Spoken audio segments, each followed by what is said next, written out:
Boas-vindas ao primeiro episódio do programa Tenho Orgulho da Minha Idade. Hoje nós temos uma convidada especial. É a Maria da Conceição. Então logo ela entra aí e eu vou mandar aí o convite para ela, tá? Isso aí, a Maria da Conceição, ela idealizou o projeto. Deixa eu até colocar o óculos, tem muita claridade aqui. Ela idealizou a Acalanto. Aqui, recebi o convite dela. Uns minutos aí sobre essa experiência bem especial. Fique ligada até o final. Oi, Maria! Aqui tá pronto, Shima. E aí? Aqui tá pronta a água. Tá muito quente aí? Tá, muito, muito. Agora deu uma refrescadinha, mas continua quente. Olha, se desse para equilibrar, aqui tá um pouco fresquinho ainda. Pois é, acho que eu vou para aí, porque o calor aqui tá matando. E eu gosto do calor daí, olha só. Mas então, você está falando de onde? Não é aqui do Eu, sul, né? não, eu tô falando de Virgínia, Minas Gerais. É sul, mas é sul de Minas. Olha aí, ó. E eu tô falando aqui de Passo Fundo, Rio Grande do Sul. Olha como a tecnologia ajuda a gente a se aproximar, né? Pois é, mas eu queria estar aí pessoalmente. Que bom! Vai ser um prazer te receber aqui.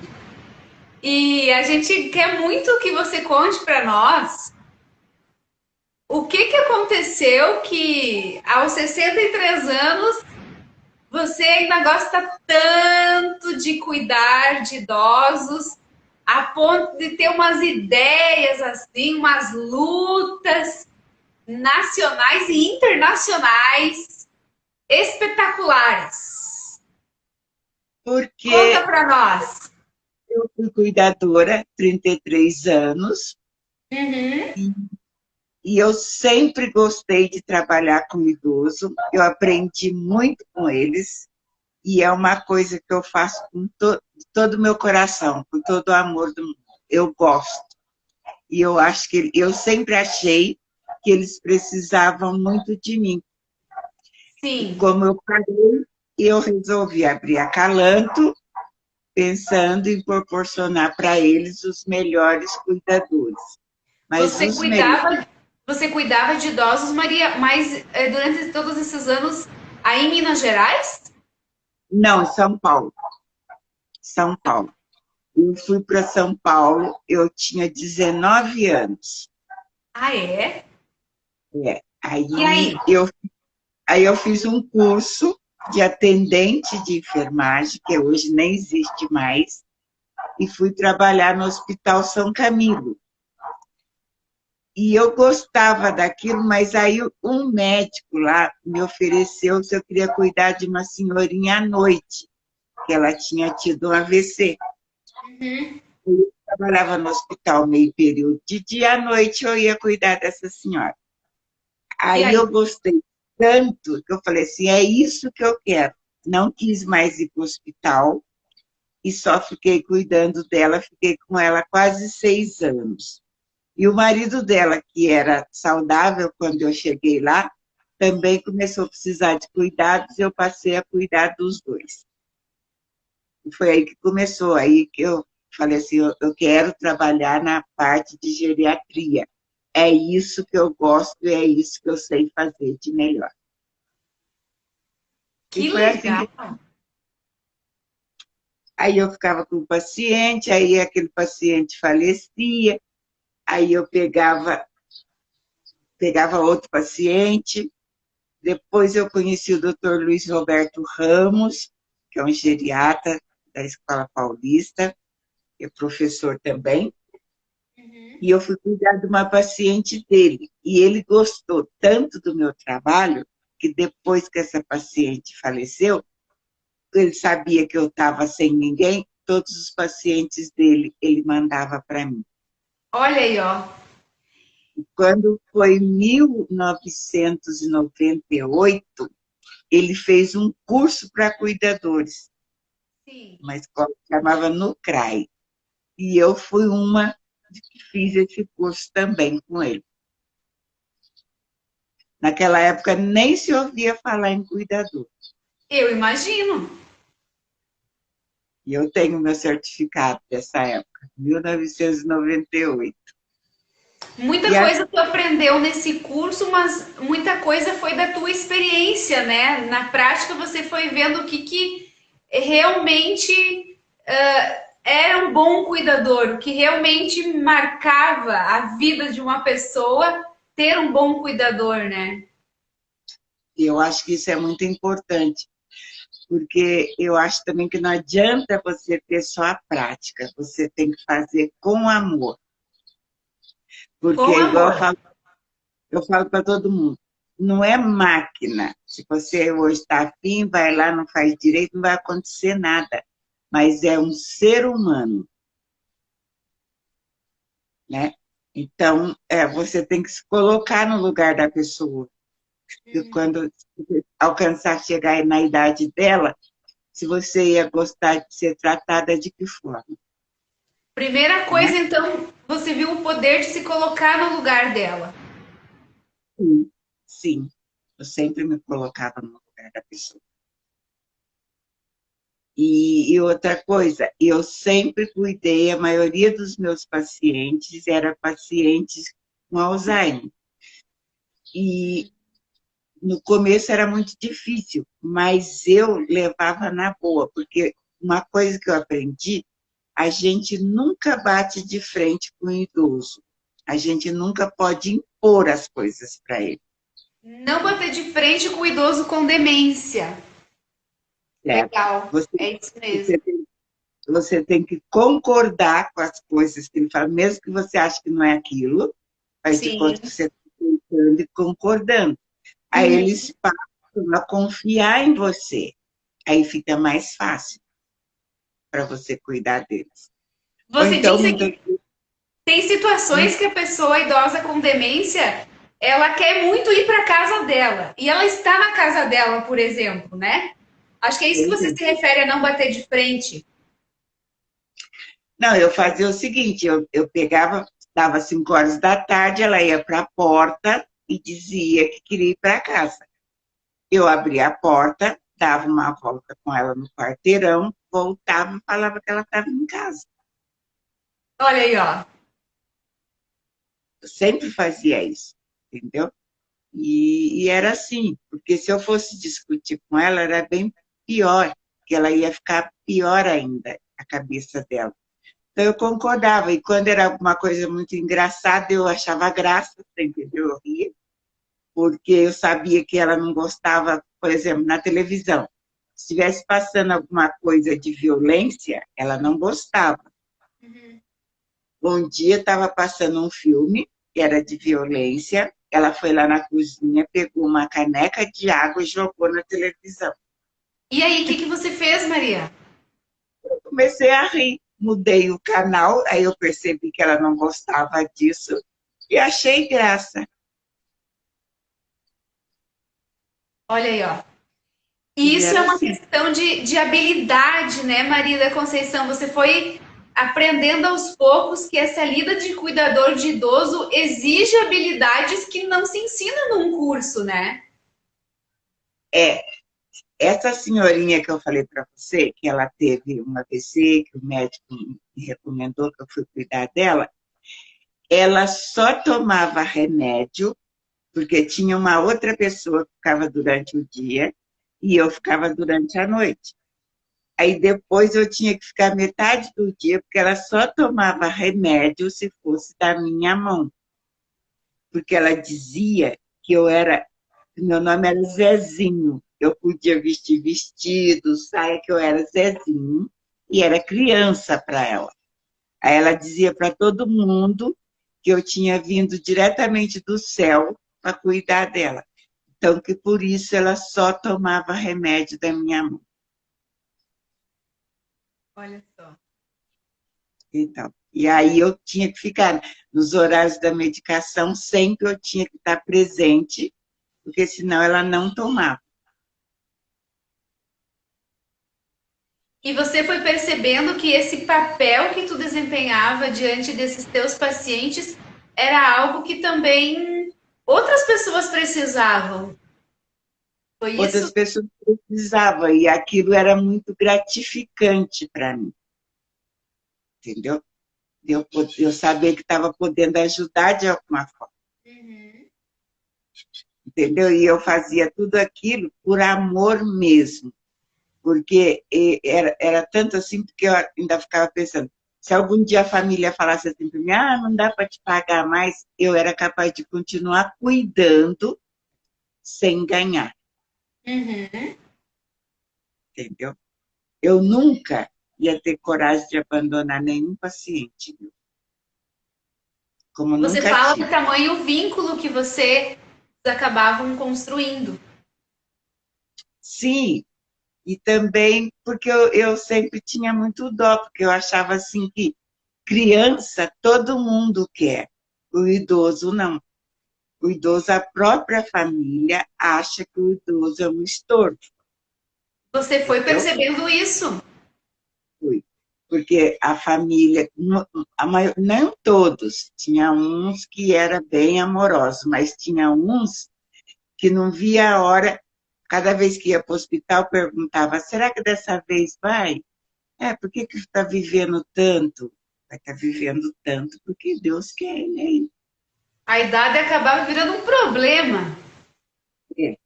E também tinha muito esse negócio, né? Porque achava que os gastos eram muito, essas coisas, sabe? E eu tentava facilitar ao máximo o bem-estar daquele idoso. Uhum. E todos que eu cuidei foram muito importantes para mim, todos. E parece que você foi descobrindo como crescer com isso, né, Maria? Uma experiência muito rica. Quando eu parei, aí eu pensei assim, meu Deus, agora, o que eu vou fazer? É. Aí eu falei assim, não, eu posso continuar sendo útil. Tanto é que quando eu abri a Calanco, eu tive muita decepção com os cuidadores, porque Acalanto. é, quando eu abri a Calanto, que eu comecei a contratar os cuidadores para mandar para as pessoas, eu tive muita decepção com eles, porque eu julgava todos por mim, só que eu vi que não era, entendeu? As pessoas estavam sendo cuidador porque achavam que o cuidador ganhava bem, mas não por amor à profissão, entendeu? E também não tinha comprometimento, às vezes o cuidador faltava, eu não avisava de última hora, e eu, para não deixar a família na mão, eu ia lá fazer o papel do cuidador, entendeu? E tem até um senhorzinho que uma vez a cuidadora não foi, e a comida. E aí eu fui lá, fiquei lá com ele o dia, e a comida dele vinha de fora, né? Que não cozinhava no apartamento dele. Aí um dia a filha dele falou para mim que a mãe dela que fazia a comida, que naquele dia o pai dela ia ficar sem almoço, porque a mãe não estava bem, não ia fazer o almoço aquele dia. Eu fui na minha casa, eu fiz o almoço e levei para ele. E até hoje ele até escreveu um texto para mim, me agradecendo, ele ainda é vivo. Agora eles colocaram ele numa casa de repouso, o nome dele é Seu Freitas, e ele até hoje ele fala que ele é muito grato a mim e a Calama. E o que você acha que, com a pandemia, Maria da Conceição, esse tipo de situações acabou desafiando ainda mais os familiares e os cuidadores? Pois é, os familiares pararam de contratar os cuidadores, eu acho que eles têm medo, mas, igual eu falei, tem jeito. Por exemplo, um cuidador que trabalha 6 horas, eu acho assim que essa época de pandemia pode ficar 12 horas. ficar mais tempo, para não ter aquela troca, um vem, outro vai. E eu também sou contra esse negócio de cada hora ter um cuidador diferente, porque não Já é um cria ponto. vínculo, entendeu? Eu acho que tem que se manter sempre a mesma pessoa. Isso é bom para o paciente, para a família e para o cuidador, que ele vai passar a conhecer melhor o paciente e vai atender melhor as necessidades de cada paciente. Porque Entendi. se eu mando um hoje, outro amanhã, como que vai saber, né? E eu também, cada vez que eu mandava os cuidadores, eu ia uma vez por semana, às vezes até duas, lá verificar se o trabalho estava sendo bem feito. Ficava umas horas lá. E todos os dias eles tinham que me mandar o relatório. Deixar um para a família e mandar um para mim, entendeu? Para eu estar acompanhando o que estava acontecendo. Então a Acalanto, ela acabou nascendo dessa necessidade de acompanhar melhor a qualidade do serviço dos cuidadores e Sim, principalmente pela tua experiência e o que você foi descobrindo no mundo do envelhecimento. É isso, Maria? é isso. E outra coisa também, eu acho assim, que enquanto a vida, a pessoa pode estar sempre melhorando alguma coisa. Eu sou contra um cuidador chegar, só dar medicação, o banho, alimentação, e depois ficar sentado lá no celular e deixa o idoso lá sentado. Não. Eu acho que ele tem que estimular aquele idoso a ter uma qualidade de vida melhor, né? Igual um senhorzinho que eu mandei um cuidador para ele lá na Moca, o cuidador está lá até hoje. O dia que eu fui lá fazer a avaliação, ele estava de andador. E eu perguntei para a esposa dele por quê. Aí ela falou para mim que ele tinha muita insegurança, ele tinha medo de cair, entendeu? Que ele já tinha caído diversas vezes. E eu falei para o cuidador, eu quero que você coloque o seu Salvador andando, porque ele pode andar. Aí, outro dia ele mandou uma foto, um vídeo para mim, do senhorzinho, até postei na página da Calanto, andando. Depois, outro dia, ele postou ele sentadinho de máscara, levou ele na feira, entendeu? Que Que é legal. dele. E é isso que eu quero, eu não quero que deixe eles ali, porque se eles ficam muito tempo parados, vai atrofiando, é prejudicial para eles mesmos. Então, eu acho que, na medida da possibilidade de cada um, pode ter uma vida ativa, Com né? certeza. E eu, quando eu cuidava que as pacientes, era assim, eu saía com elas, ia no shopping, eu levava para comer pastel na feira, você entendeu? Eu não mantia aquela coisa trancada dentro do apartamento, eu sou contra isso. E agora, com a pandemia, que houve toda essa restrição de evitar saídas, deve ter sido bem desafiador para os teus cuidadores, né, Maria? Foi porque as pessoas nem estão contratando muito, né? Devido a esse medo. Mas eu acho que até deveriam, porque eu fico imaginando em que condições estão esses idosos. Porque, por mais que a família cuide, a família não está preparada para isso. Entendeu? Você percebeu muitas famílias não preparadas para cuidar nessa idade. Não, não, não. Eu acho que muitas famílias não estão preparadas para cuidar, não. E depois também nem tem tempo, às vezes trabalha, tem outras ocupações, não dá tempo de estar dedicando, né? Tem É, tudo isso. Então, eu acho que o cuidador é muito importante, e o papel do cuidador é mais importante ainda, desde que faça com amor. Porque se não fizer com amor, não consegue. Entendeu? então você presta bastante atenção, Maria, nessas variáveis emocionais, na pessoa, no jeito que ela é, como atende, para você levar, contratar esses cuidadores para as famílias. Ah, sim. Por exemplo, se chega um cuidador para fazer uma ficha, se ele pergunta para mim quanto que eu vou ganhar, eu já não contrato, porque ele está visando o dinheiro, entendeu? Então, não, eu falo assim, o dinheiro é uma consequência de um bom trabalho, né? Porque, lógico, se você faz um bom trabalho, naturalmente você vai ser reconhecido. Mas primeiro você tem que mostrar que veio, para depois você cobrar, né? E é isso. Que legal! E como é que você tem percebido assim que tem conseguido mobilizar? Você foi desafiada até por muitas pessoas, né? E conseguiu muitos feitos, conseguiu organizar agora, acabou de encerrar a jornada, né? E foi um evento muito legal, com muitos especialistas do mundo do envelhecimento. E como é que foi isso para ti? Você, uma cuidadora que fez da sua experiência o amor ao cuidar das pessoas idosas o motor para mobilizar ações muito mais amplas. É, foi assim, eu fui descobrindo, né? Porque, igual eu falo para todo mundo, aqui no Brasil, você falar de longevidade parece palavrão, né?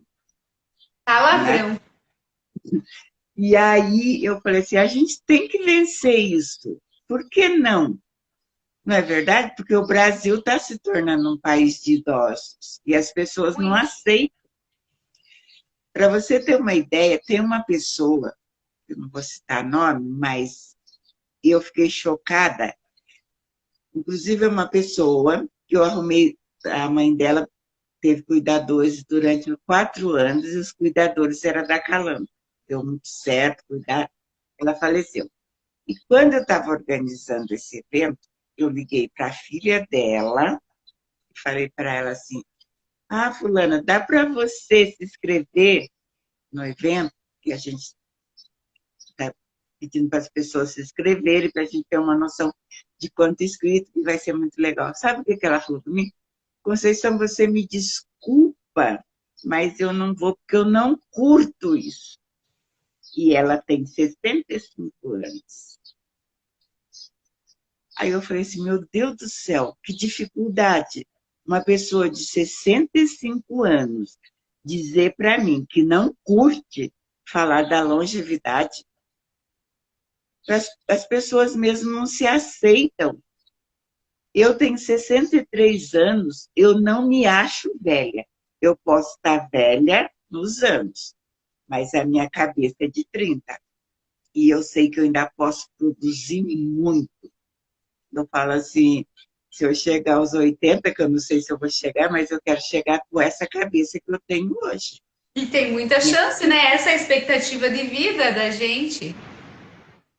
Minha cabeça não envelhece nunca, você entendeu? E eu não vejo obstáculo em nada, por exemplo, de falar assim, não, eu não posso mais fazer isso porque olha a minha idade. Não, eu não vejo assim. Eu posso fazer tudo que eu quiser. A idade não precisa ser um empecilho. A idade, na verdade, é usada muitas vezes como uma desculpa, né? Mas eu não me entrego. Eu falo assim, não. Eu falo, minha cabeça, meu corpo pode envelhecer, mas minha cabeça nunca. O corpo pode envelhecer, a cabeça não. Cabeça não. É uma E eu escolha, né? vou estar Você envelhece a cabeça se quiser. e eu vou estar sempre fazendo alguma coisa, sabe?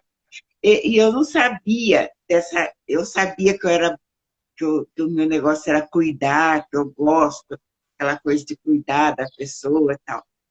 Mas agora eu vi que eu posso fazer mais. Eu posso ajudar aquelas pessoas que estão debilitadas, que precisam de um cuidado 24 horas. eu posso ajudar aqueles idosos que também não tá saudável, mas só está com um pouco de idade, eles ficam com insegurança, às vezes quer conversar, às vezes quer ir no teatro, no cinema, precisa de uma companhia. Eu quero ajudar todas essas pessoas. Enquanto tiver vida, elas têm uma qualidade de vida. Enquanto tiver vida, vamos viver, não é?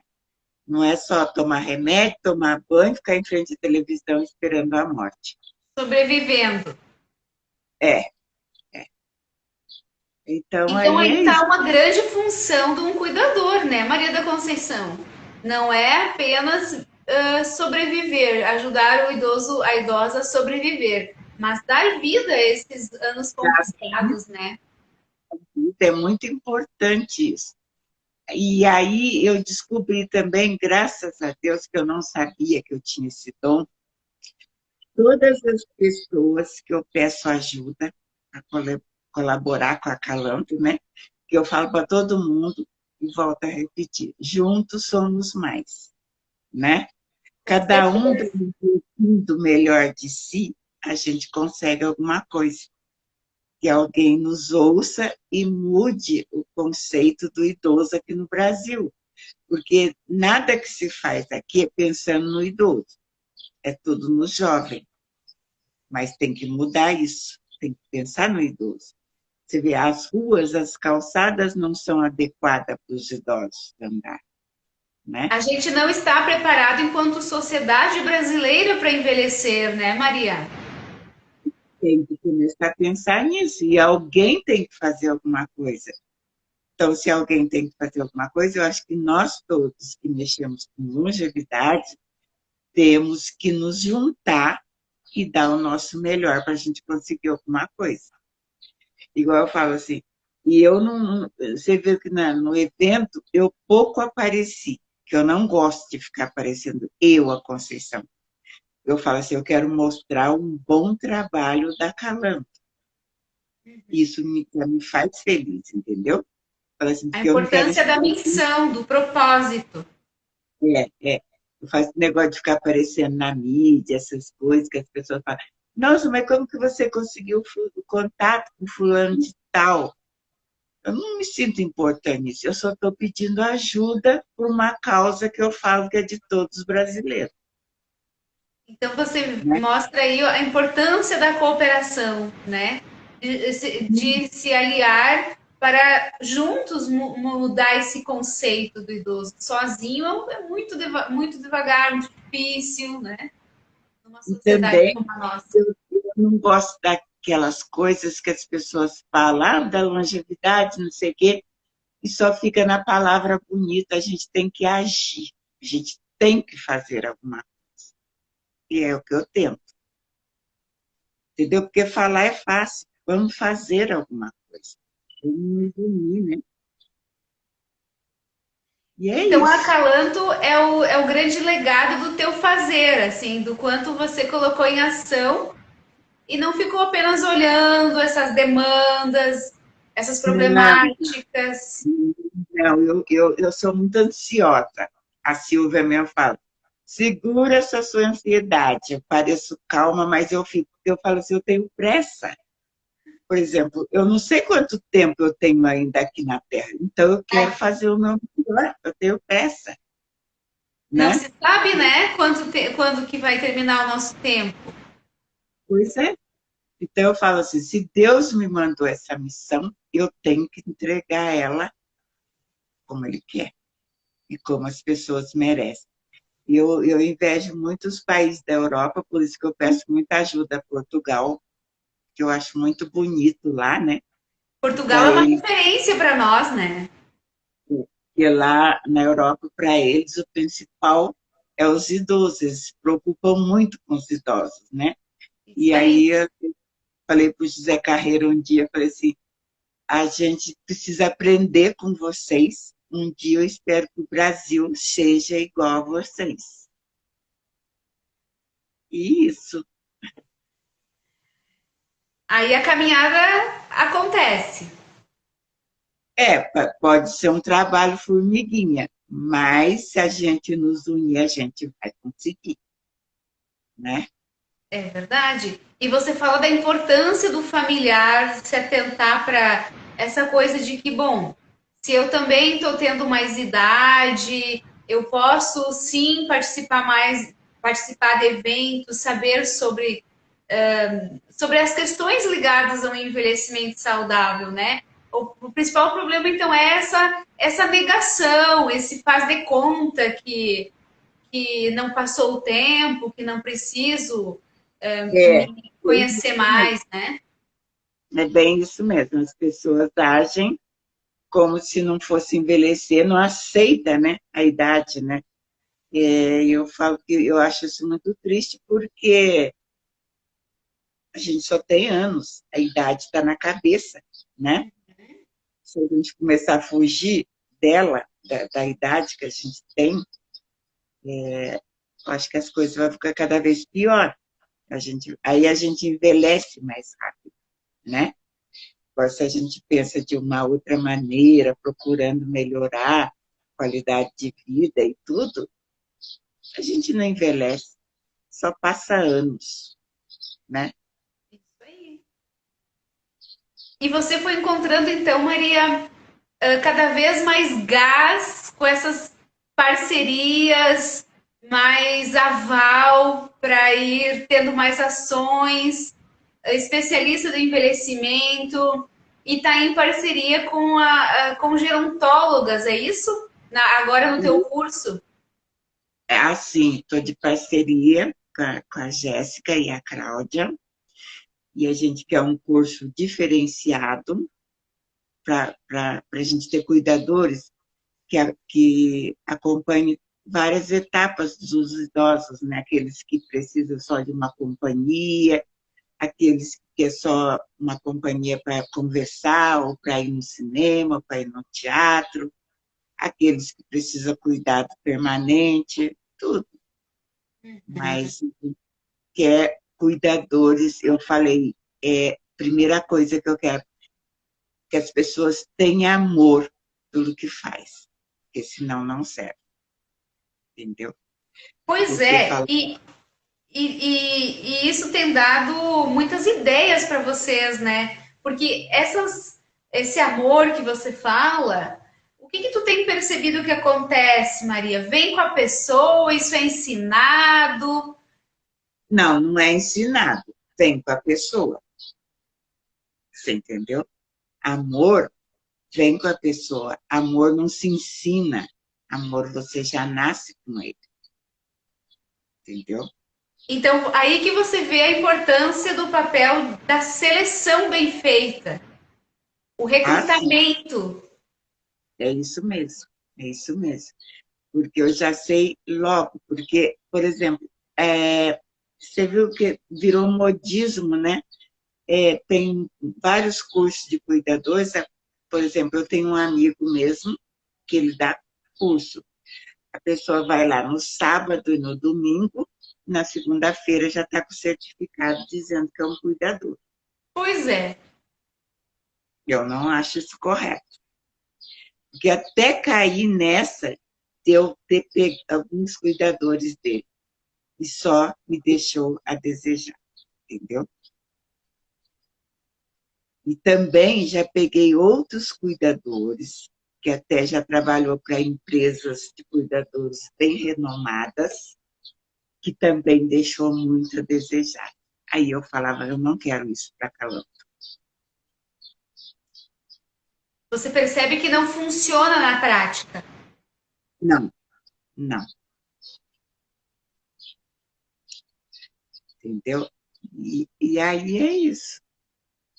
Porque você foi percebendo ao longo da tua história de vida, então, Maria, que tem coisas que não se ensina num curso e que são muito do jeito de cada pessoa. Por exemplo, é muito possível que tenha situações em que precise ficar 40 dias, 40 noites direto com uma pessoa, né? Isso pode acontecer com um cuidador, né? E aí?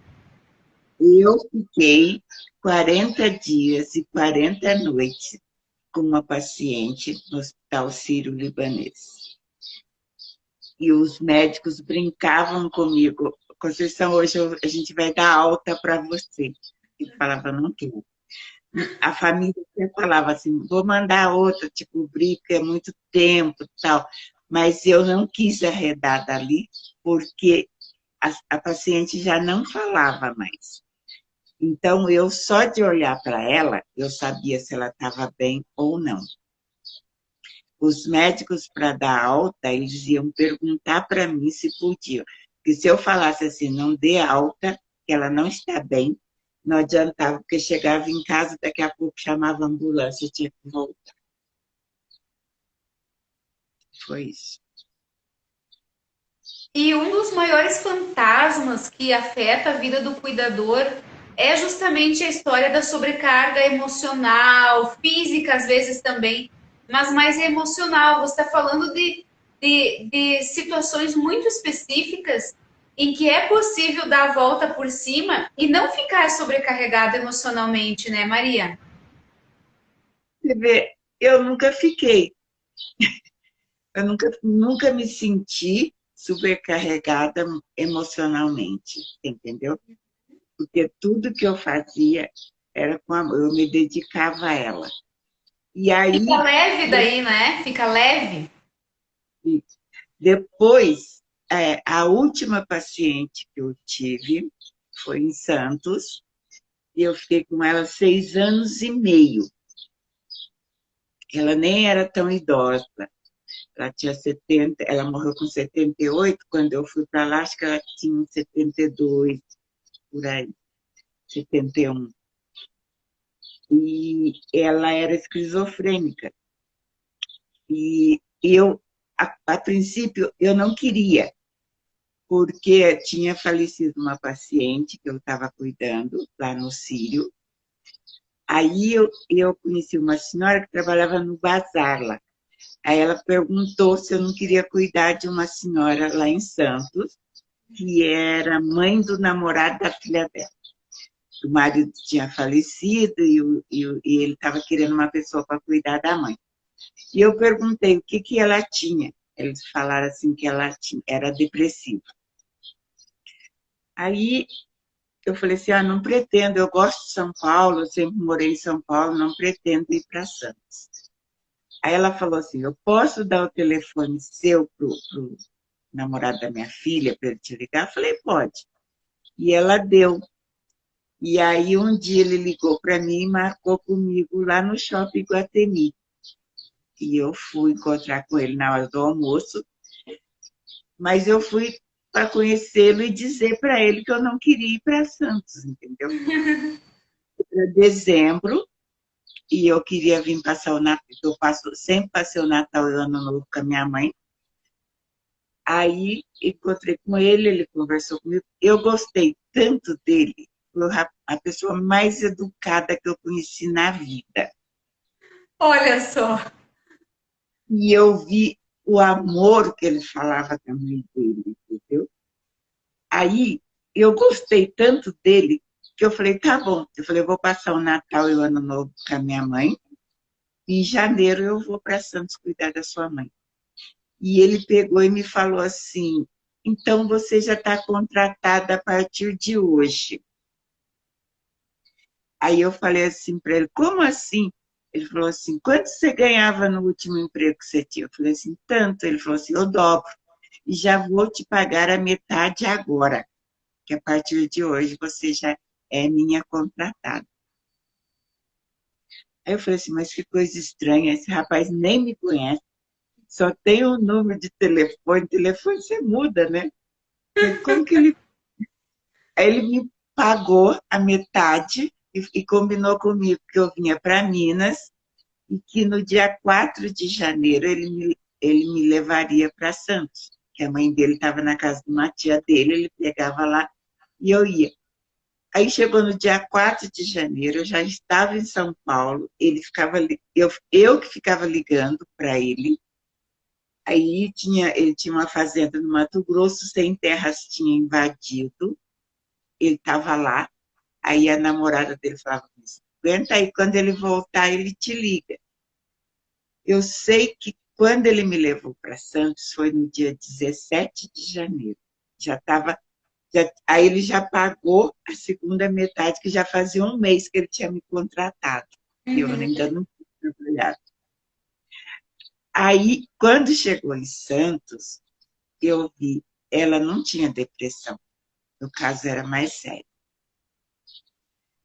Aí eu fiquei assustadíssima. Eu falei assim, meu Deus do céu, eu não sei lidar com isso. Eu falei, eu estou acostumada a lidar com pessoas com Parkinson, derrame, AVC, com pessoas com Alzheimer. Aí eu falei assim, mas com pessoa esquizofrênica, eu nunca lidei, como é que eu vou fazer? E aí? Aí, aí ele falava assim para mim, Conceição, se você não ficar, eu vou ter que interná-la. Eu não queria fazer isso com ela, porque já teve várias internações, tá, tá, tá. Aí ele falou assim, antes de você vir, eu trouxe uma enfermeira, ela não deixou a enfermeira nem começar. E você, ela só aceitou, porque eu falei que se ela não aceitasse, eu não trazia mais ela para casa. Aí ela falava assim para mim, ó, não adianta você me dar remédio, que eu não tomo remédio da sua mão, nem da mão de ninguém. E nem comigo. Você não vai dar nada para mim que eu não pego. E você está aqui porque meu filho falou que você tinha que ficar aqui. Mas não precisa fazer nada para mim. Aí ela falava assim, se você contar para meu filho, eu te quebro de pau. Eu falava, ai meu Deus do céu. Aí eu ligava para ele e falava assim, eu não sei o que eu faço. Eu não consigo dar remédio para ela. Aí ele falava assim, meu Deus do céu. Aí ela tomava muito leite e fumava muito. E ela tomava o leite, deixava um pouquinho, né, no copo. Aí eu ia lá, eu comecei a botar um comprimido lá, dissolvia, ela vinha, punha mais e tomava. Com 3 meses que eu estava lá, ela estava calmíssima. Eu dava o remédio na mão dela e ela perguntava para que era, eu dizia assim, ah, é para a pressão, sua pressão hoje não está boa. Ela tomava de boa. Quando ia no psiquiatra, o filho que ia na consulta, eu consegui levar ela, falei que estava indo no clínico geral, e eu fiquei com ela 6 anos e meio. E eu falo para todo mundo, se ela fosse viva, eu estaria com ela até hoje. Porque foi a melhor pessoa que eu conheci na vida. História rica da importância da confiança, né, Maria? O filho dela, até hoje, ele era solteiro quando eu fui. 2 anos que eu estava com a mãe dele, ele casou-se. O primeiro convite de casamento ele deu para mim. E até hoje ele me liga, me convidou para ir conhecer os filhos dele quando nasceu. De vez em quando me chamava para eu almoçar na casa dele. E ele tem maior consideração por mim. Ele fala para mim que eu fui muito importante na vida dele e da mãe dele. Que legal. Conceição, nosso tempo está terminando e eu queria que você deixasse uma mensagem final aí para os familiares, para as pessoas com 60 a mais que às vezes acham que não precisam de cuidadores e têm uma dependência, uma doença que exige essa demanda. E para os próprios familiares, os cuidadores, a importância de se qualificar. Que mensagem você deixa para eles aí? A mensagem que eu deixo é que o tempo passa, né? Para que, para que nós tornemos pessoas melhores, mais felizes, né? Isso implica o corpo, a alma e a mente, né? E como? E, Conceição, você disse então que uma das que você trabalhou junto foi a Jéssica, né? Que vocês organizam a importância de qualificação do cuidador. E ela está nos assistindo aí, né? Ela vai entrar um pouquinho para falar do nosso curso que a gente vai estar lançando. Que legal! Então tá, eu vou pedir que a Jéssica, com a sua permissão da palavra dada a ela, eu possa mandar o convite. Mano, pode mandar. Eu Tá. agradeço.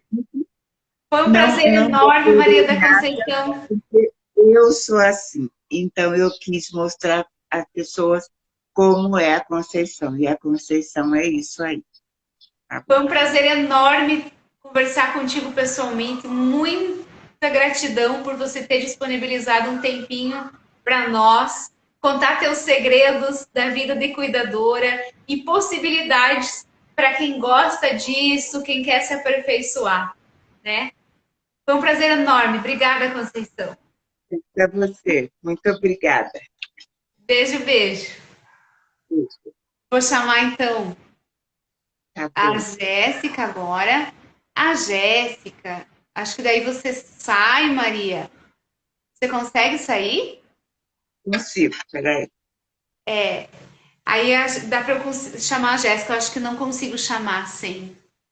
A Jéssica passou a trabalhar junto com a Maria da Conceição nessa rica missão de levar espaços de maior qualificação, principalmente com relação a essa questão emocional, psicológica, que a Maria da Conceição foi descobrindo na vida de cuidadora de idosos dela. E aí, assim como a aqui, Jéssica, assim como ela encontrou muitas pessoas especializadas no mundo do envelhecimento para ajudar ela nessa missão, ela encontrou a Jéssica. Boas-vindas, Jéssica. Obrigada. Prazer estar aqui. Então, que prazer enorme ter você aqui. A gente estava falando com a Maria da Conceição do quanto o teu papel junto à missão da Acalanto tem sido enriquecedor. E a gente gostaria que você se apresentasse, contasse nesses últimos minutos que nos restam o propósito de vocês junto aos cuidadores do Brasil. Claro. A gente se conheceu faz pouco tempo, a Conceição e eu. Na verdade, eu a conheci pela minha sócia, Cláudia, né? E aí a gente começou a conversar e ela falou, poxa, eu quero tanto fazer um curso de cuidadores, mas que tenha uma vertente diferente, né? Eu falei, não, vamos conversar, vamos entender, alinhar expectativas, né?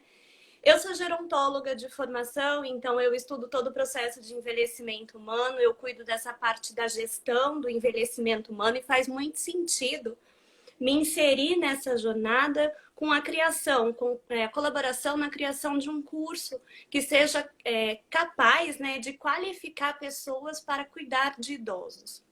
A gerontologia ela não se limita a isso, mas é uma das vertentes possíveis e prováveis aí do gerontólogo enquanto profissional.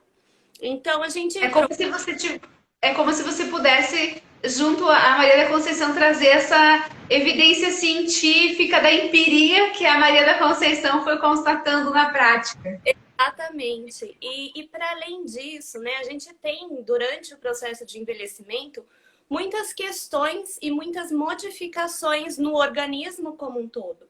Quem vai cuidar do idoso tem que saber disso. Então, é um familiar que quer cuidar e precisa de um aperfeiçoamento, precisa entender um pouquinho mais desse processo, isso é possível. Né? A gente tem hoje, como no Estatuto do Idoso, o cuidar do idoso familiar como o cuidador principal, né?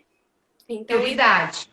já é preconizado até na nossa política brasileira. Então, por que não especializar-se para se aperfeiçoar para fazer isso? Isso é possível, então a gente vem desenvolvendo esse curso, logo mais a gente vai conseguir disponibilizar para vocês, né, para a sociedade, os detalhes do curso. Então, Então a pessoa pode se sentir muito mais segura quando ela acessa conhecimento científico e validado, né? Exatamente. Então, isso é o que a gente pretende com o curso. A Maria falou, né? Eu estava acompanhando a live de vocês, ela falou daqui, existem muitos cursos, de fato, a gente tem uma variedade muito grande de cursos aqui no Brasil. Aí entra a questão dos diferenciais, né? E eu acredito que trazer um profissional que, além de ser capaz e qualificado, que ele seja humano, isso faz muita diferença no cuidado. Porque eu não sei se vocês já assistiram, mas tem uma série que chama Grace and Frankie. E traz Adoro. toda essa questão. A música de início da live é da Grace, da série. É muito legal. Então, assim, A pessoa idosa, gente, ela é uma pessoa mais velha. Então, existe toda uma vertente, ela pode envelhecer com saúde. Assim, no caso, né, de repente quebra um joelho, alguma coisa assim, precisa de um cuidado, é importante se abrir para isso e entender que não necessariamente você vai precisar o tempo inteiro disso. Então, existem muitas nuances aí que envolvem o cuidado. A forma de abordar a pessoa que vai ser cuidada ou que precisa de certo cuidado, mesmo que seja por um período curto, é um diferencial. Eu acho que o que vai enraizar aí, o que vai fazer com que o familiar ou essa pessoa ela crie, né, laços com quem vai cuidar. Eu acho que isso é muito importante e tem que ter conhecimento, porque sem conhecimento a gente fica só no empírico e às vezes a gente pode ter algumas dificuldades, né? A Maria da Conceição vinha falando do quanto ela foi descobrindo de conhecimento e autoconhecimento, né? A ponto da dupla crescer junto e até ser terapêutica para as duas, né? Independente de que caminhos a vida mostrar, né? É uma profissão que lida muito diretamente com o ser humano e assim, não só com o ser humano bem, mas geralmente vai pegá-lo em condições mais limitantes. Então você pega uma pessoa que ela não está muito bem por conta de alguma situação que está impedindo ela de ter a sua funcionalidade plena.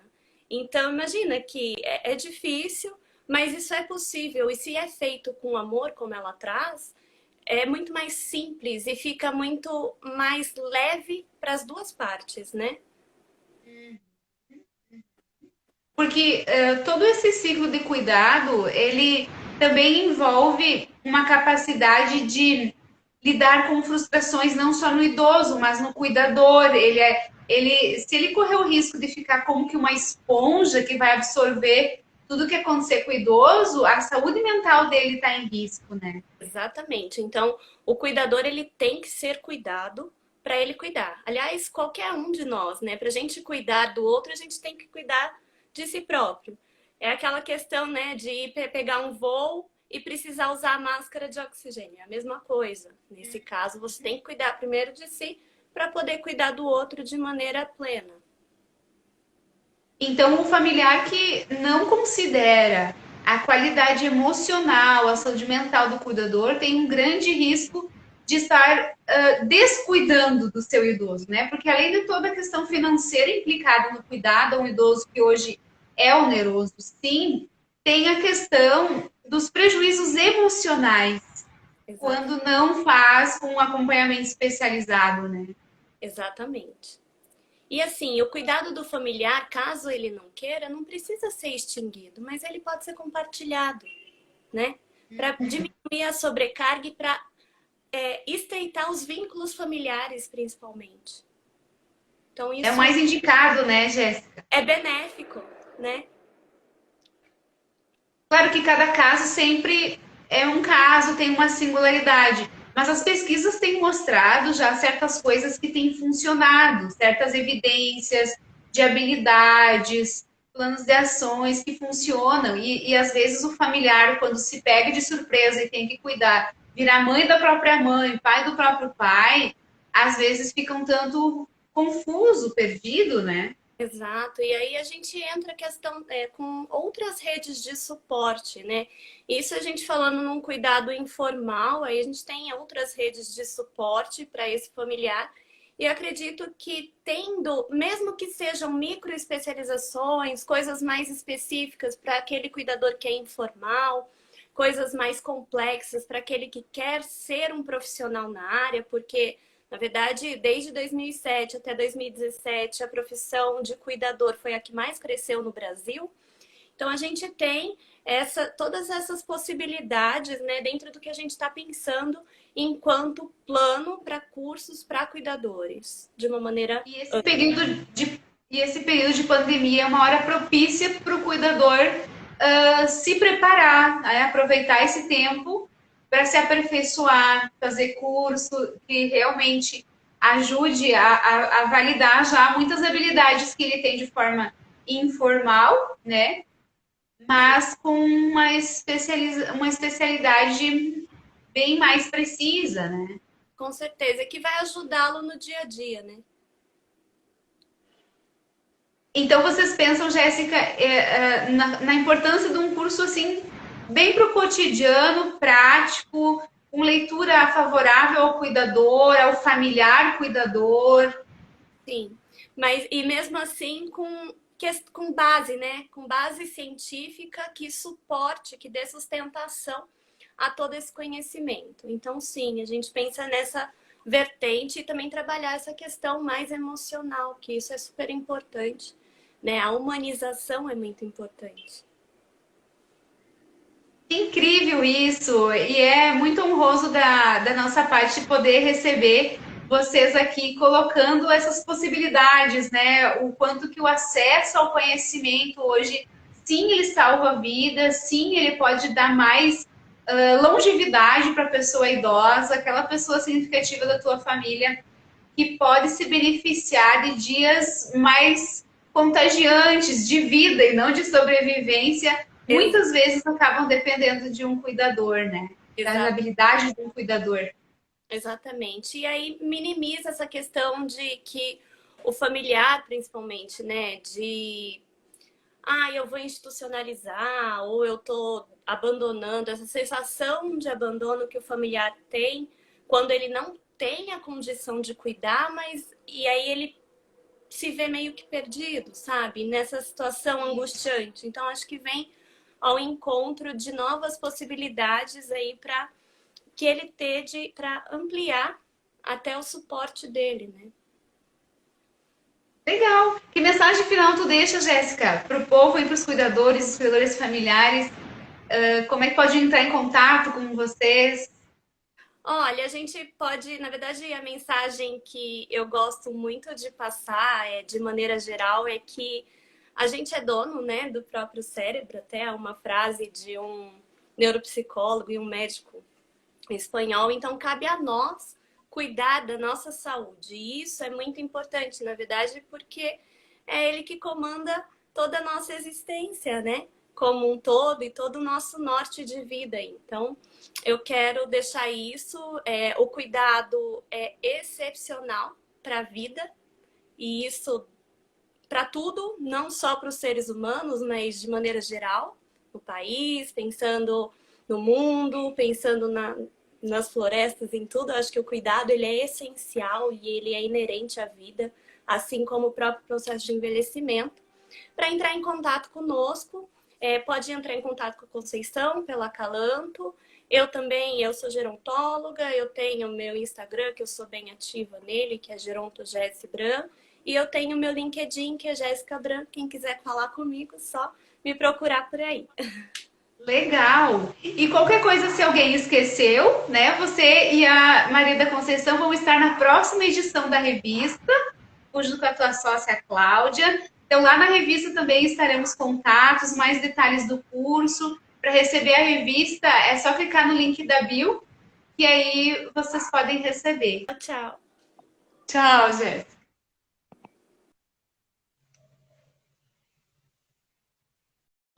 Você quer saber como baixar a revista do link da bio do Instagram?